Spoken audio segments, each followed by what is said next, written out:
살아나서 일어나리라. 살아나서 일어나리라. 근데 어떻게 일어나요? 죽어서 일어나는 게 아니에요.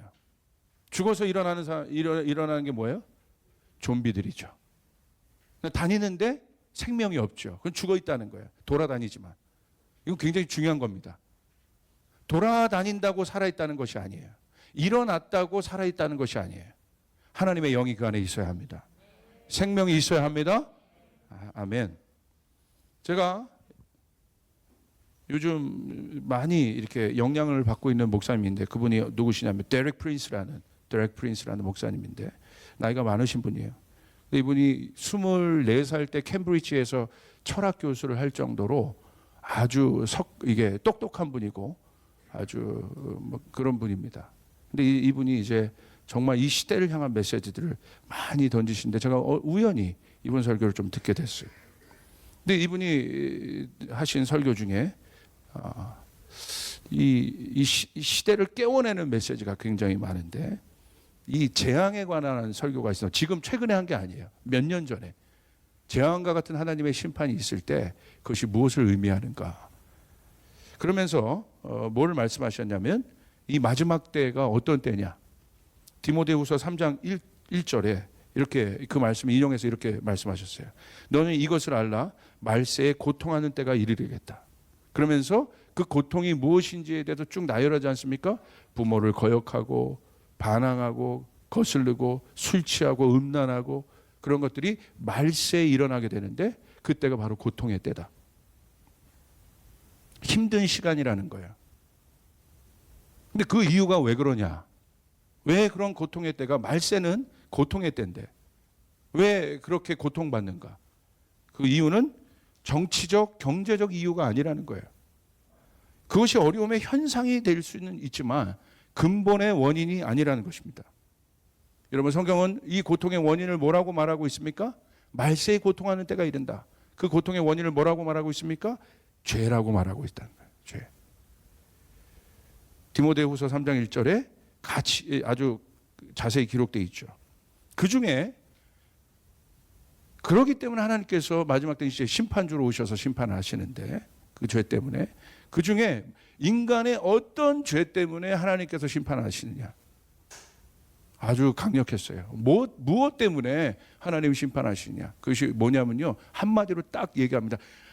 그분이 영어로 얘기해요. 영어로 이게 설교하셨는데, most hate라고 돼요. 하나님이 가장 싫어하는 게 뭐냐?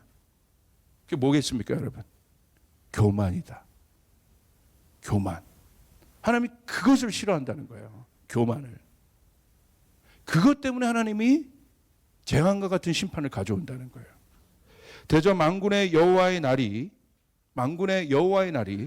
모든 교만한 자와 거만한 자와 자고한 자에게 임하리니. 여호와의 날이 임하는데 누구에게 임하느냐? 교만한 자, 거만한 자, 자고하고 있는 자. 그들에게 임하리니 그때 어떻게 되겠습니까? 뭐라고 기록되냐면 그들이 낮아지리라. 그게 여호와의 날이라는 거예요. 모든 교만이 무너지고 모든 거만이 무너지고 모든 자고한 것들이 무너지는 날. 바로 그것이 여호와의 날인데, 그날에 어떤 일이 일어나요? 자고한 자는 굴복되고 교만한 자는 낮아지고 여호와께서 홀로 높임을 받으실 것이다. 그래서 하나님께서 진동을 일으키신다는 거예요. 모든 곳에서 진동이 일어나는데, 그 후에 말씀들이 아주 강력합니다. 18절. 우상들은 온전히 없어질 것이다. 사람들이 아멸과 토굴로 들어가서 여호와께서 땅을 진동시키려고 일어나실 때 그의 위엄과 그의 광대하심의 영광을 피할 것이다. 사람이 자기를 위하여 경배하려고 만들었던 은우상과 금우상을 그날에 두더지와 박쥐에게 던지게 된다. 그날에는 사람이 만든 모든 금우상과 이 모든 우상들이 여러분 던져지는 날이 될 것이라는 거예요.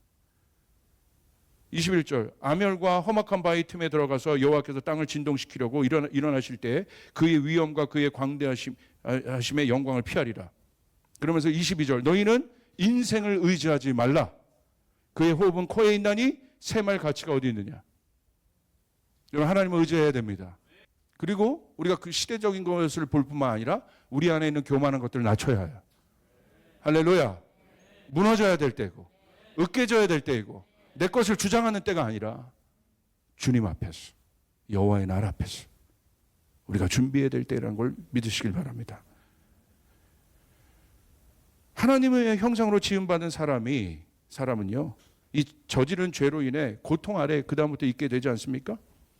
죄로 인해 육이 되어버린 사람은 사망의 저주 아래서 결국 고통을 받아요. 그 고통의 원인이 그것 때문에 그런 거예요. 벗어날 길이 없어요.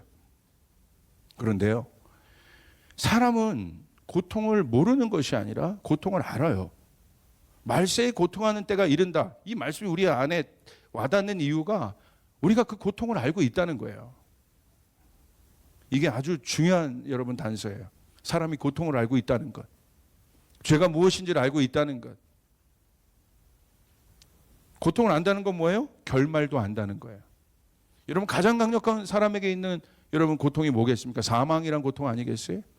육이 돼버린 순간 사망의 권세 아래 놓여 있게 돼요. 그리고 그 사망으로 인하여 지금 고통을 받는 거예요. 사망의 그림자 때문에. 지금 전 세계가 그 사망의 그림자, 이 코로나 때문에 죽은 사람이 20만 명이에요. 사망의 그림자에 놓여 있다. 벗어날 수가 없습니다. 그래서 사람들은요, 변화하고 싶어 해요. 이게 사람들 안에 있는 본능이에요. 변화하고 싶다. 지금보다 더 나은 삶을 향한 변화를 다 원하고 있으시잖아요. 사람이 누구나 그 변화를 갈망한다는 사실이 놀라워요. 여러분, 마지막 예수님과 함께 죽었던 그 강도들도 보십시오. 그 죽는 시점에도 변화를 갈망하잖아요. 나를 변화시켜달라고. 사람이 그 변화를 갈망하고 있다는 것. 왜 그렇습니까? 왜 변화를 갈망할까요? 고통을 알기 때문에. 그 대표적인 예가 뭐겠습니까? 바벨탑이죠. 심판을 알기에 바벨탑을 만든 거예요. 그냥 만든 것이 아니라 심판을 알기 때문에. 노아 홍수의 심판을 알았어요. 그냥 밑에 저지대에 살면 다 죽는다는 걸 알았어요. 그래서 그들이 결정한 것이 무엇입니까? 또 물홍수 심판이 올까 봐? 왜 그렇습니까? 왜 변화를 갈망할까요? 고통을 알기 때문에. 그 대표적인 예가 뭐겠습니까? 바벨탑이죠. 심판을 알기에 바벨탑을 만든 거예요. 그냥 만든 것이 아니라 심판을 알기 때문에. 노아 홍수의 심판을 알았어요. 그냥 밑에 저지대에 살면 다 죽는다는 걸 알았어요. 그래서 그들이 결정한 것이 무엇입니까? 높이 쌓아 올린다는 것. 이게 굉장한 역설입니다. 고통을 알기 때문에 변화를 요구한다는 것. 그래서 예수님이 오셨습니다. 여러분 믿으십니까? 예수님 오신 목적이 분명합니다. 다른 이유가 있는 것이 아니에요. 예수님 우리에게 오신 이유, 우리를 변화시키기 위해서. 근데 그 변화는 어떤 변화입니까? 인간이 만들 수 없는 변화입니다. 죽음에서 생명으로, 저주에서 축복으로, 묶임에서 자유로. 이 변화가 우리 안에 있다는 사실 믿으시길 바랍니다. 그래서 신앙은 바로 이 변화의 주체가 되는 예수님을 아는 것입니다. 그분이 누구인가? 그냥 여러 신 중에 하나, 내가 믿고 싶을 때 믿는 그런 신, 내가 액세서리 꺼내듯이 여는 그런 이름이 아니라, 그분이 없으면 우리는 변화될 수 없는데 그분이 있어야 그분 때문에 우리가 변화될 수 있고 우리가 살아나게 된다는 사실을 믿으시길 바랍니다. 그 예수님을 아는 거예요. 그리고 그분과 함께하는 것입니다. 그렇게 될 때 우리 안에 변화의 핵심이 무엇입니까? 생명이 있게 된다는 사실. 살아있는 자들이 되겠네요. 이게 살아있는 거예요. 여러분 무엇으로 여러분이 살아있다는 것을 여러분이 느끼십니까? 무엇이 삶입니까? 생명 있는 삶입니까? 그것에 대한 예가 에스겔서 37장이죠. 에스겔서 37장은 에스겔이 본 마른 뼈 환상에 대한 장입니다. 하나님의 영이 에스겔을 마른 뼈가 있는 골짜기로 데려가서 질문합니다. 이 질문이 오늘 우리에게도 해당돼요. 마른 뼈와 같은 상황. 그 마른 뼈와 같은 상황 어떤 상황이에요? 절망의 상황. 누구를 상징합니까? 이스라엘이죠 지금. 에스겔을 데려갑니다. 그리고 뭐라고 물어요? 에스겔서 37장 10절. 그가 내게 이르시되 인자야 이 뼈들이 능히 살 수 있겠느냐. 이것이 하나님의 관심이에요. 다른 관심이 있는 것이 아니에요. 우리 하나님은. 우리 하나님의 관심은 다른 것이 있는 것이 아니라 오늘 우리에게 하나님의 관심, 하나님의 마음은 뭐냐? 우리에게 물으신 거예요. 생명입니다. 할렐루야. 이 뼈들이 살 수 있겠느냐? 네가 얼만큼 더 소유하고 부자가 되고 능력 있고 가치 그러니까 세상에 존경받는 사람이 되고 그런 거 중요한데 그것이 본질이 아니라는 거예요. 오늘 우리 하나님의 질문은 뭐예요? 에스겔에게 했던 질문, 오늘 한국교회에게 하고 있는 질문, 우리에게 하고 있는 질문은 무엇입니까? 이 마른 뼈들이 살 수 있겠느냐? 우리 가정이 마른 뼈와 같다면 네 가정이 살 수 있겠느냐? 우리 교회가 마른 뼈와 같다면 네 교회가 살 수 있겠느냐? 우리 일터가 마른 뼈와 같다면, 우리 나라가 마른 뼈와 같다면 주님 물으시는 거예요. 살 수 있겠느냐? 여러분 이제 영어로는 그렇게 표현을 하던데 이렇게 얘기하더래요. Coming economic earthquake. 그러니까 경제적 뭐가 온다? earthquake 뭐예요? 지진이 온다. 제가 들었던 가장 강력한 표현이에요. Coming earthquake. Coming economic earthquake. 여러분 하나님의 은총이 필요합니다. 하나님의 은혜가 필요합니다. 다 흔드는 거예요 지금. 아까 이사야서 말씀, 히브리서 말씀, 학개서 말씀. 주님이 흔들고 계시는 거예요. 왜? 흔드는 목적은 무엇입니까? 흔들리지 않는 것을 남게 하기 위해서. 그것이 무엇입니까? 하나님 나라입니다. 할렐루야. 하나님 나라가 남는 거예요. 그래서 제 안에 어떤 열망이 커요? 하나님 나라에 대한 열망이 커지기 시작하는 거예요. 그러니까 우리 교회도 어렵고 힘들고 그런 것이 아니라 우리 교회의 성장, 우리 교회의 어떤 돌파를 넘어서 하나님 나라의 돌파, 하나님 나라의 영광으로 돌파하는 거예요.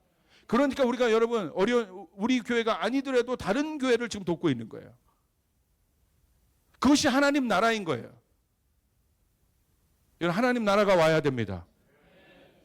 개교회주의를 이제 넘어서야 돼. 개교회의 성장을 넘어서야 돼. 하나님 나라가 세워져야 합니다. 우리 교회, 조이풀 교회라는 이름이 세워지는 것이 아니라 하나님 나라가 세워져야 되는 것이에요. 그래서 흔들리는 것이에요. 다 흔들리는 것이에요. 가치 없는 모든 것들이 흔들리는 거예요. 종교적인 모든 것들이 흔들리는 거예요. 근데 구체적으로 4년 전 그분이 데릭 프린스가 그런 얘기하죠. 구체적으로 이분 얘기하시더라고. 실제적인 교회 건물들이 흔들릴 거라고. 와, 맞아요. 4년 전 메시지예요. 교회 건물이 흔들린다. 그렇지 않습니까? 지금 이게 장기화되면서 어떻게 될지 모르잖아요. 우리가 지금 생각했던 기존 어떤 철치 빌딩에 대한 개념들이 다 흔들리고 있어요. 여러분 하나님 흔들고 계십니다. 하나님 진동시키고. 그런데 왜 그래요? 우리 안에 하나님 나라를 남기기 위해서. 주님이 물으시는 거예요. 에스겔에게 살아날 수 있겠냐? 여러분에게 질문합니다. 살아날 수 있겠습니까? 질문하는 거예요. 살아날 수 있겠느냐? 다시요. 살아날 수 있겠느냐?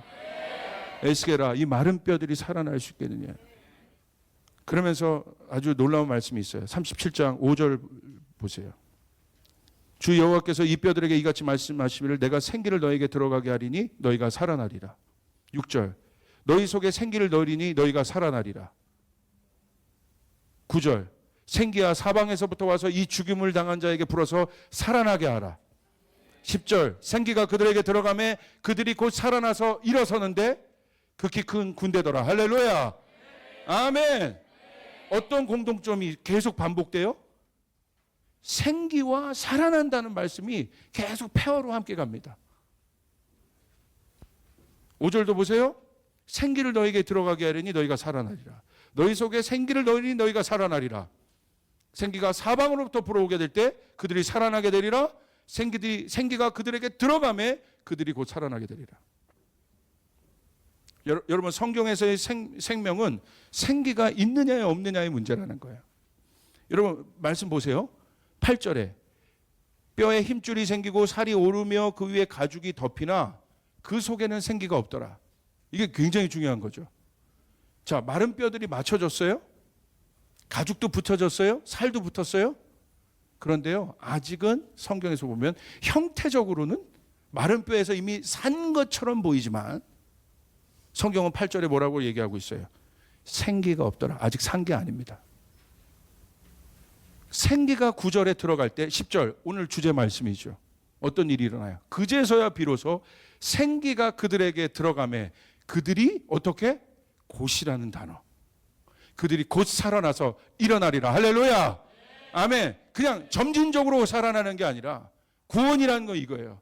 예수의 영이란 이거예요.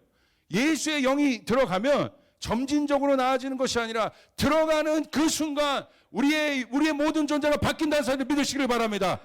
그 순간 살아나게 되리라. 그 순간 살아나게 되리라. 아멘. 이것이 생명인 것이에요. 내가 좀 더 나아지는 것이 아닙니다. 좀 더 better life를 사는 게 아니에요. 착각하지 마세요. 내가 좀 더 나아진 삶을 사는 것이 인생이 아니요. 생명 있는 삶이 아니요. 예수의 영이 있어야 되는 것이에요. 예수의 영이 있을 때 살아나게 되리라. 어떻게? 주저함이 없습니다. 곧 살아나게 되리라. 근데 살아나게 되리라가 아니에요. 이건 미래형이죠. 곧 살아나서 오늘 여러분 안에 여러분이 예수 믿고 구원받았다는 것은 여러분 안에 예수의 영이 있다는 사실을 믿으십니까? 믿으시면 아멘 합시다. 그러므로 여러분 이미 산자란 말이에요. 산자. 여러분이 산자예요. 근데 왜 여러분 산자처럼 안 느껴질까? 왜 그럴까? 그 이유는 하나입니다. 마귀의 소리를 듣기 때문에 그래요. 마귀는 거짓말해요. 조금 어려운 상황이 있으면 침체되고 어려워지면 내가 여러분 그 산 것 같지가 않잖아요. 내가 예수 믿지만 예배 드려도 그런 것 같지 않잖아요. 주님의 음성을 들어야 되는데, 하나님의 음성을 들어야 되는데, 할렐루야. 그럴 때는 여러분 이미 산자라는 사실, 예수를 믿음과 동시에 여러분 예수 믿고 구원받았다는 것은 형식적인 신앙인이 된 것이 아니라 여러분 안에 예수의 생명이 있다는 사실을 믿으시길 바랍니다. 예수 믿는 그 순간에 여러분 살아난 거예요. 그럼 여러분이 해야 될 일은 뭐가 있습니까? 살아났잖아요. 일어나는 거예요. 일어나면 되는 것이에요. 일어나면 우리 주님이 일하십니다. 움직이면 우리 주님이 일하십니다. 할렐루야. 예배할 수 없는 곳에서 일어나서 예배하면 하나님의 영이 임하게 되어 있습니다. 갈 수 없는 데 여러분 발을 띄면 하나님이 역사하게 되어 있습니다. 여러분 사마리아 프로젝트도 우리가 마음만 먹었는데도 하나님 부으시잖아요. 이미 여러분 산자란 말이에요. 이 권세를 뺏기지 마십시오. 이 부활의 영광에 참여된 자들이 우리들이에요. 여러분 예수와 함께 죽었고 여러분 예수와 함께 부활했습니다. 여러분 믿습니까? 그러므로 여러분 이제 선포하셔야 되는 거예요. 일어나서 선포하셔야 되는 거예요. 우리가 할 일은 또 살아나는 게 아니에요. 우리 주님이 또 부활하시는 것이 아니에요. 우리 주님의 부활은 단번에 끝나신 것이에요. 그분이 죽으셨고 그분이 단번에 죽으셨고 단번에 살아나셨고 우린 그분을 믿음으로 말미암아 그 예수의 영이 우리 안에 있음으로 말미암아 예수의 이름을 고백하는 그 순간 우리는 이미 산자가 되었고 이제는 일어나야 됩니다. 일어나는데 어떤 모양으로 일어나요? 군대로 일어나게 됩니다. 군대는 뭐예요? 싸우는 자들이에요. 여러분이 가는 곳마다 이 경관진들이 무너져야 합니다. 지식이 아닙니다. 생명이 들어가면 그 역사들이 일어납니다. 죽음의 영은 떠나가게 되어 있습니다. 침체의 영은 떠나가게 되어 있습니다. 묶임들은 떠나가게 되어 있습니다. 생명이 내 안에 있느냐 없느냐. 나는 산자라 이거야. 산자. 여러분 일어났는데 죽은 채로 일어나. 그럼 뭐예요? 제가 뭐라고 그랬어요? 좀비라 좀비. 근데 그렇게 되는 것이 아니라 일어났는데 어떻게? 살아서 일어났는데 이미 군대가 돼서 일어났다. 여러분 주님의 군대입니다. 여러분 믿으시길 바랍니다. 그 예수의 부활이 우리 안에 있습니다. 예수님을 또 죽이는 그런 사고가 아니에요. 그게 복음이에요. 끝났다 이거예요. 십자가에서 다 이루셨다 이거예요.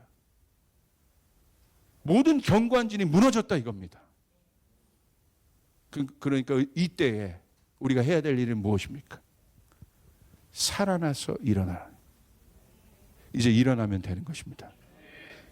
여러분의 자리에서 이제 일어나시길 바랍니다. 오늘부터 나사렛 예수 그리스도의 이름으로 선포합니다. 모든 것에 반전이 있을지어다. 모든 것에 전환이 있을지어다. 여러분의 자리에서 일어나시면 되는 거예요. 주저앉지 말고 일어나서, 지훈아 일어나자. 나의 신부야 일어나자. 교회야 일어나자. 한국교회야 일어나자. 그리고 우리 하나님을 예배하자. 그 하나님을 경배하자. 우리가 그 주님 앞에 돌아가 그렇게 정렬되어 하나님 앞에 나가면 되는 것입니다. 5월 마지막 주가 오순절입니다. 6월절 지나고 저는 오늘부터 선포합니다. 이제 5월로 들어가게 됩니다. 성령을 갈망하셔야 됩니다. 성령을 갈망하셔야 됩니다. 성령이여 우리 가운데 오여 주시옵소서. 우리 예배 가운데 오시옵소서. 우리가 이제 다시 모여 예배할 때 성령이 임하셔서 살아나게 하소서. 우울증들이 떠나가게 하여 주소서. 묶인 자들이 자유케 되는 일들이 일어나게 도와주시옵소서. 성령이 우리 가운데 임하여 주시옵소서. 그 일들이 우리 가운데 일어나게 될 것입니다. 오늘 아침에 일어났는데 주님이 저에게 딱 한 단어 주셨어요. 정확하게. 부흥. 부흥이다. 부흥이다. 제가 이 단어를 잊고 있었어요. 캠퍼스도 교회도. 제가 캠퍼스에서 있을 때 부흥이란 단어가 제 가슴을 뜨겁게 했었어요. 부흥이다. 진짜 부흥. 진짜 부흥이 우리 가운데 올 것입니다. 이 부활절을 지나고 이 6월절을 지나고 오순절로 향해 가는 우리들은 이 부흥을 보게 될 것입니다.